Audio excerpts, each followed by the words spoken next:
Hello and welcome, business owners, concerned citizens, the paranoid, and the admittedly naive. Welcome to another episode of Words of Wisdom. We're going to review the Change Healthcare attack today and share a little wisdom about this situation. So most people at this point are aware of this hack, and we at this point know the enormous impact that it created, $872 million loss reported thus far from United Healthcare and the subsidiaries. So the thing that I wanted to review today is we had a series of conversations across our client base as a result of this attack. And I thought the context of those conversations was really important and probably something that could be considered by basically everybody, right? So I'm going to go through kind of what that conversation looked like from a top-down perspective. And I just want everyone to spend a couple minutes as they're listening, think about the context and the direction of the conversation, and take it back to your business and consider for yourself, are there things that this thought process applies to, and what can I do to mitigate those risks?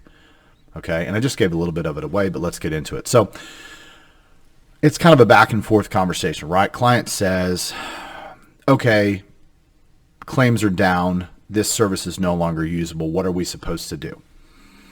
And we respond generally. Again, this is generalization, top-down view. Our response thus far has been something to the tune of, well, what did you do before using this service? Various answers, depending on the age of the business or what sector they're in. We respond, could you utilize that process again for the time being? Client response, I guess that would be a bit of a pain, maybe, but it may not even be possible today with requirements for submission of claims and things like that. Our response, what if it's your only option? Client, then we do it. We have to. We don't have a choice.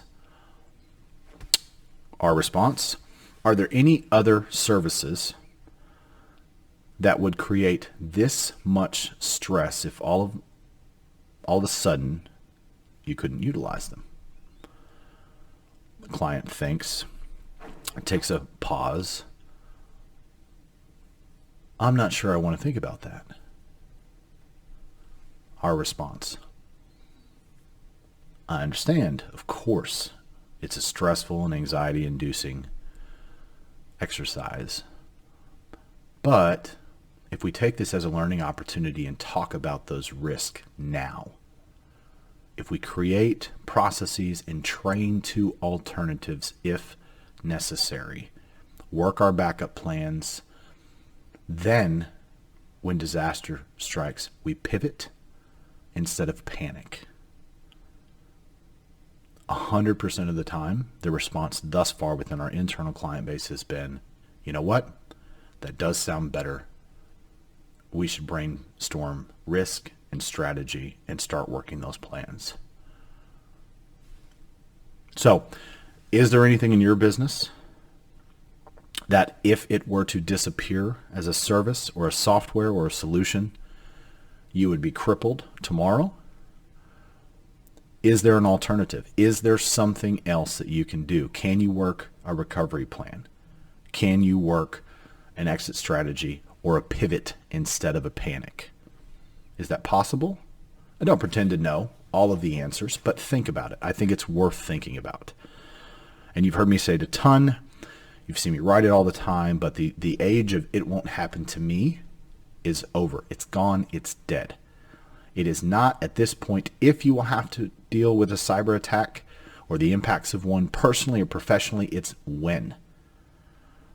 At this point in my personal and professional life, I encourage everyone, not just business owners, not just concerned citizens, paranoid people, or the admittedly naive, everyone to get serious about your strategy.